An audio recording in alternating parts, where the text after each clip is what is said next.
This is the Podcast Lab. Subscribe now and never miss an episode. To dive in. Always. Awesome. I love a good deep dive. Me too. Especially into something like networking. Yeah. Yeah. But not the surface level. Right. Like how to work a room. No. More like the principles behind it. That's what we're here for. Exactly. A deep dive. Yeah, and the sources you found are amazing. We've got YouTube experts, articles on entrepreneurship. It's a good mix. It is. And even a peek into those elite financial networks. Oh, they're fascinating. Super fascinating, but also kind of intimidating. Yeah. But what got me thinking going through these sources was how we can all use these principles. Yeah. Even if we're not aiming for, global domination. That's the key takeaway. It's not just for the super elite. Exactly. It's for everyone. It's about understanding the underlying dynamics of human connection. And being strategic about it. Yes, exactly. Yeah. Strategic. Yeah, so much of the advice out there just focuses on be more outgoing, attend every event. But that's not realistic for everyone, and it's not always effective. No. You know what I mean? You can't just be everywhere and talk to everyone. Right. And honestly, that sounds exhausting. It does. What really struck me from these sources was this emphasis on genuine connection. Yeah, that's crucial. Which is so refreshing. It is. Because so much of what we hear about networking is so transactional. Yeah, it's all about what you can get out of it. Right, like how many business cards can I collect? Exactly. How many LinkedIn connections can I rack up? But that's so surface level. It is, and it's not sustainable. Not at all. And it doesn't feel good. No. Because people can sense when you're not being genuine. Absolutely. Yeah. We're all pretty good at detecting BS. Right. You can spot a fake smile a mile away. Exactly. And when you're networking, authenticity is everything. It's like that saying, people may not remember what you said, but they'll remember how you made them feel. Exactly. So if you make them feel used or just another number on your list, they're not going to want to connect with you. No. And it's not going to lead to a meaningful relationship. Exactly. Which is ultimately what we're talking about here. Building relationships. Not just transactions. Yeah, connection. And those relationships, yeah, they take time and effort. It's like tending a garden. Ooh, I like that. You have to nurture them. Cultivate them. Exactly. So let's talk about that. How do we cultivate genuine connections? What does that even look like in practice? Okay, so first of all, we have to ditch the whole what can I get out of this mindset. Boy, that's good. Right. Because when you approach networking with that attitude, it's like you're already starting from a place of scarcity. Yeah. Like you're trying to grab something from someone else. Yeah. Instead of contributing to something. Yes. Contributing. Bringing something to the table. Okay, so we ditch the scarcity mindset. Right. What's next? Well, Stefan Erdman actually talks about this in his YouTube video, 10 simple ways to improve your networking skills. Oh, he's great. I love his approach. It's so down to earth and practical. Yeah, he's got that great energy. He does. What does he say? He emphasizes the importance of focusing on what you can give, not what you can get. Ah, yes. Shifting that focus. Exactly. Because when you genuinely want to help others, it changes the whole dynamic of the interaction. You're not coming from a place of need. You're coming from a place of abundance. Exactly. And that's so much more attractive. It is. And then Oxford University, they have a great article on their site about the value of building mutually beneficial relationships. Oh, yeah, I remember that one. It really resonated with me. Yeah. Because it highlights the importance of finding common ground and understanding how you can add value to each other's lives. Right. It's not about one person taking and the other giving. It's about finding that sweet spot where both people benefit. Exactly. It's a win-win situation. Okay, so we ditch the scarcity mindset, we focus on giving, and we look for those win-win scenarios. Yeah, that's a great start. It is. But there's still this, elephant in the room. Oh, what's that? Those elite financial networks that Sandra Navidi talks about in Super Hubs. Yeah. It's fascinating stuff, but also kind of intimidating.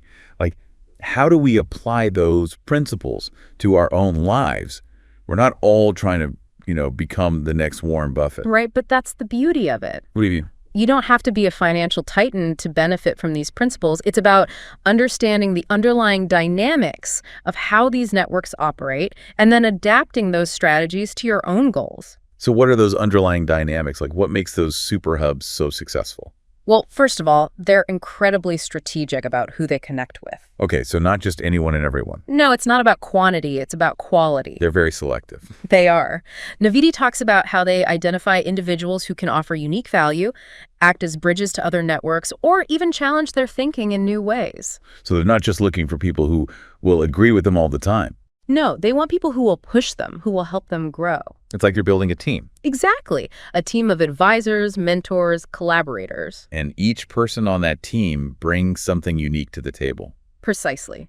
It's about recognizing that everyone has something valuable to offer, even if it's not immediately apparent. Okay, so strategic selection is key. What else? Well, this is where things get really interesting. I'm intrigued. Navidi argues that in these high-stakes networks, emotional intelligence, or EQ, actually trumps IQ. Really? So it's not just about being smart. It's about being... Perceptive. Yeah, perceptive. Yeah. Empathetic. Yes. Understanding people. Okay, that makes sense.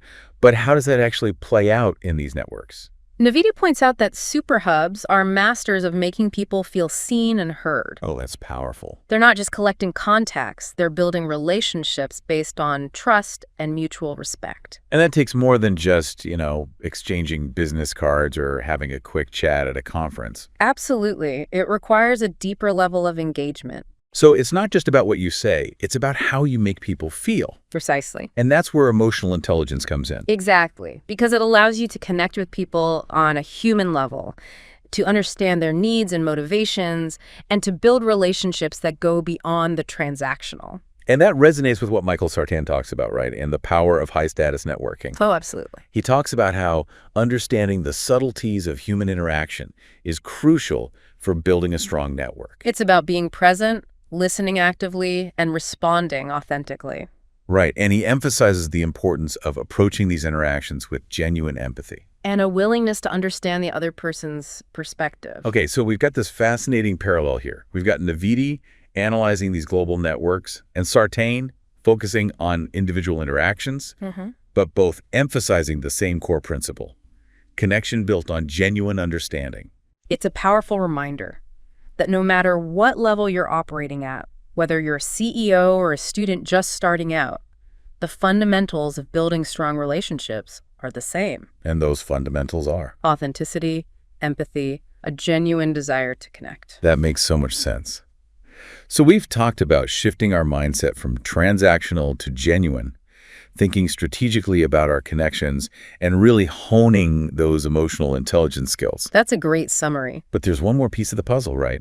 We can't ignore the digital landscape. Right, the world of online networking. It's a whole other beast. It is. And it can be just as intimidating as those in-person events. Maybe even more so for some people. Yeah, because it feels so impersonal sometimes. It can. Like you're just one profile among millions. Exactly. So the challenge is to translate those principles of genuine connection and emotional intelligence to the digital world. Right. How do we avoid coming across as, fake? Because you can spot a generic copy and paste LinkedIn message a mile away. Absolutely. And that's where things get really interesting, because we have to find ways to express our authentic selves online just as we would in person. And that's a whole other deep dive. It is. But we'll get to that. We will. Okay, so for now, we've got a solid foundation to build on. We've got a shift in mindset, a strategic approach, and a focus on genuine connection, both online and offline. I think that's a great place to start. It is. But let's be honest, for a lot of people, the idea of networking still feels daunting. And I think that's especially true for introverts. That's a great point. And it's something that Anku Wariku addresses directly in his YouTube video. Yeah. Your network is your net worth. Oh, he's fantastic. I love his content. Me too. And he has this really empowering message for introverts. Yeah, because so often the advice is geared towards those extroverted life of the party types. Right, like you have to be the loudest voice in the room to be noticed. Exactly. But Wariku challenges that notion. He does. He says introverts have their own unique strengths when it comes to networking. Well, he encourages them to focus on building deeper connections with a smaller group of people. But that makes sense. Quality over quantity. Exactly. And he also talks about leveraging shared connections for introductions. So it's not about cold calling strangers. It's about tapping into your existing network for warm leads. Right, which feels so much less intimidating. It does. And he emphasizes the importance of engaging in thoughtful online interactions. Yeah, which is something introverts often excel at. Absolutely. Yeah. Because they tend to be good listeners and thoughtful communicators. Exactly. So it's not about forcing yourself to be someone you're not. It's about finding the networking style that works for you. I love that.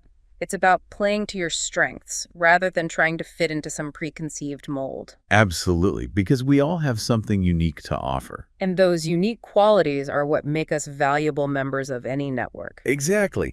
And that's a reminder that networking isn't just about climbing the corporate ladder or landing your dream job. It's about building a community that supports you both personally and professionally. That reminds me of what Katie Holmes shares in The Power of Networking, right? She talks about her experience with the British Business Group in Dubai. Oh, yeah. And how it provided her with not just professional contacts, but also a sense of community and belonging. It's about finding your tribe. Yeah, your people. People who understand you, who support you, who challenge you to grow.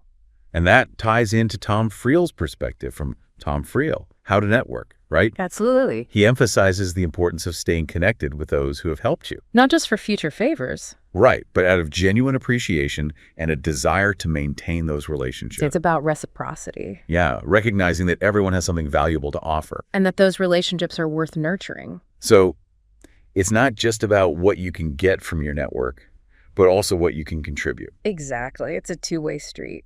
Okay, we've covered a lot of ground here.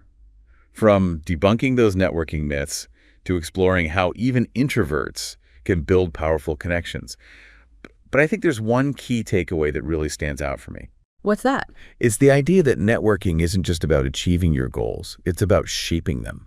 Oh, wow. Yeah. Remember how Navidi's super hubs strategically chose connections that could challenge their thinking? Yeah. It made me realize that our networks can actually influence our aspirations, Totally. even how we define success. That's huge. It's like our network can become a self-fulfilling prophecy too, right? In what way? If we're surrounded by people who define success in a certain way, we're more likely to adopt that definition ourselves. I see what you mean. But if we actively seek out connections with people who embody the values WE aspire to, Yeah. well, that could be a game changer. It really could. And it reminds me of a story Navidi tells in Super Hubs about this one super hub. Oh, yeah. Early in his career, he realized he was surrounded by people who valued short-term profits Okay. over long-term vision. I see. So he actively sought out mentors who would build businesses that aligned with his own values of sustainability and social impact. And guess what? His entire trajectory changed. That's amazing. Right. It's a perfect example of how your network can shape your path. Exactly. He didn't just accept the network he'd inherited. He actively shaped it to support his evolving definition of success. I love that. But how do we actually do that? Right. It's easy to say, find people who inspire you, Yeah. but it's harder to put into practice. It definitely takes effort. Where do we even start? Well, first you need to get clear on what you value. Yeah. What kind of impact do you want to make? What kind of life do you want to live? Deep questions? They are. But once you have that clarity, Yeah. you can start to identify the gaps in your network. Okay, so if someone values, say, creativity and innovation, they might look for connections in the art world or in tech startups. Makes sense. But if their current network is mostly made up of, I don't know, accountants and lawyers, Right. they might be missing out on those connections that could spark new ideas and open up new possibilities. Exactly. And it's not about ditching your current network. Right. Accountants and lawyers are valuable too. They are. But it's about recognizing where the gaps are Yeah. and actively seeking out those missing pieces. Yeah, you need that balance. We do. It's like a well-rounded diet for your network. Ooh, I like that. A network diet. Gotta have all the food groups. Exactly. And it's not just about professions. No, not at all. It could be about hobbies, interests, even personality types. Uh-huh. If you find yourself surrounded by people who are very risk averse, Right. maybe you need to connect with some folks who are a bit more adventurous. To shake things up a bit. Yeah. Inject some energy into the mix. Exactly. And this is where being open to diversity of thought and experience becomes so crucial. I was just going to say that. It's funny how all these sources kind of converge on these core principles. It's like they're all speaking the same language, They are, in a way. the language of connection. That's a good way to put it. So Navidi talks about how super hubs often seek out connections with people who hold opposing viewpoints. Interesting. Not to argue, Right. but to challenge their own assumptions and broaden their understanding of the world. Makes sense. It's like if everyone in your network agrees with you all the time, Uh-huh. you're probably not learning and growing as much as you could. You need that friction. We do. That healthy debate, Yeah. that can spark new insights and push you outside of your comfort zone.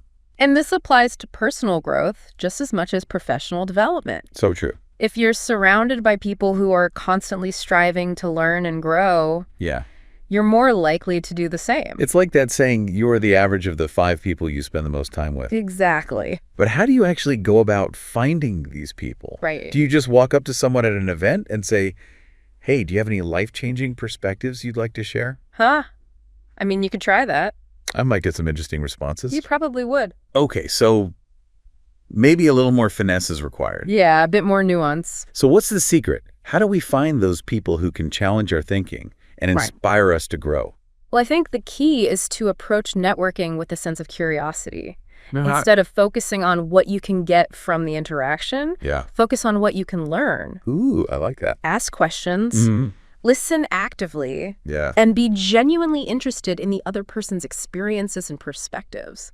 That takes the pressure off, right? It does. It's not about pitching yourself or trying to impress anyone. Yeah. It's about engaging in a genuine conversation. Exactly. And this is where those EQ skills we talked about earlier come into play. Yes. Being able to read people, understand their motivations, and build rapport. Yeah. These are all crucial for creating meaningful connections. And remember, it's not just about taking. Right. It's about giving back. Absolutely. As Ankur Warikoo says, your network is your net worth. Just love that quote. But that value goes both ways. It does. Sharing your own expertise, insights, and connections is incredibly valuable to others. It really is. And it's a powerful way to build trust and strengthen relationships. Couldn't agree more.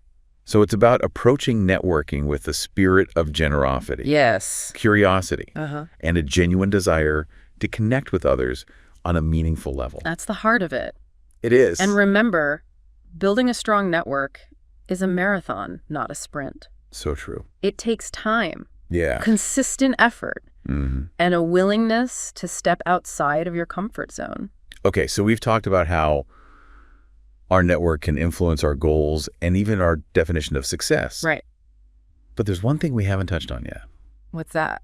You know, it's funny. I do. Going through all these sources Yeah. and having this conversation. It's been great. It has. It's really made me realize how much I've underestimated the power of networking. Oh, interesting. How so? Well, it's not just about career advancement, Right. or business deals. It's so much more than that. It is. It's about creating a life that's richer, more connected, Yes. and ultimately more meaningful. Yeah, it's almost like we've been approaching it from too narrow a perspective. Right. Like we get so caught up in the hustle The hustle. that we forget about the bigger picture. We focus on the immediate benefits. The job offer. Yeah, the client referral. But we overlook the long-term impact. That these connections can have on our lives. Exactly. It's like we're planting a seed Okay. and only focusing on the first sprout I see where you're going with this. without considering the potential for it to grow into a mighty oak tree. I love that analogy. It's powerful, right? It is. Because that tree can provide shade, Shelter. even fruit, for years to come. Just as a strong network can provide support Inspiration. and opportunities. Throughout our lives. Exactly. It's an investment in our future selves. Ooh, I like that. Networking as an investment. An investment that compounds over time. The more you nurture those relationships, the more value they generate. But it's not a passive investment. No. It requires active engagement. So what does that look like in practice? How do we tend to our network? Well, it starts with staying in touch. Okay. And I don't just mean sending a generic holiday card. Or liking someone's post on LinkedIn. Right. It's about reaching out with genuine intention. Checking in on their projects. Celebrating their successes. Offering support when they need it. Exactly. And sometimes that support might just be a listening ear. Oh, that's so important. It is. Not everyone needs advice or solutions. Sometimes they just need someone to hear them out. To validate their feelings. To feel seen. Exactly. And this is where those EQ skills we talked about earlier come in handy. Being able to read people. Empathize with their struggles. And offer genuine support. These are all crucial for building strong, lasting connections. And sometimes tending to your network also means letting go of connections that no longer serve you. That's a tough one, but it's true. It is tough. But like you said earlier, it's like pruning a garden. You have to get rid of the dead branches. To allow the healthy ones to flourish. Sometimes we need to let go of relationships that have become one-sided. Draining. Or simply no longer align with our values and goals. It's about creating space. For new connections. New opportunities. New growth. And sometimes that means letting go of the old to make way for the new. Exactly. And this isn't about being ruthless. Or transactional. It's about recognizing that our time and energy are precious resources. And we need to invest them wisely. Yes. So as we wrap up this deep dive into the power of networking, what's the one key takeaway you'd like our listeners to walk away with? I think it's this. Networking, when done right, is an act of creation. Ooh. I love that. It's about building something meaningful. Something that extends beyond ourselves. And contributes to the world around us. It's a journey, not a destination. Exactly. It's about being open to new connections, new experiences, and new possibilities. So if you're feeling inspired to level up your networking game, take that first step. Reach out to someone you admire. Join a group that interests you. Or simply strike up a conversation with someone new. You never know where that connection might lead. And remember, the most powerful networks are built on genuine connection. Shared values. And a willingness to give as much as you receive. This has been The Deep Dive, and we want to thank you for joining us on this exploration of the power of networking. It's been a pleasure. We hope you've gained some valuable insights and are feeling inspired to connect with the world in new and meaningful ways.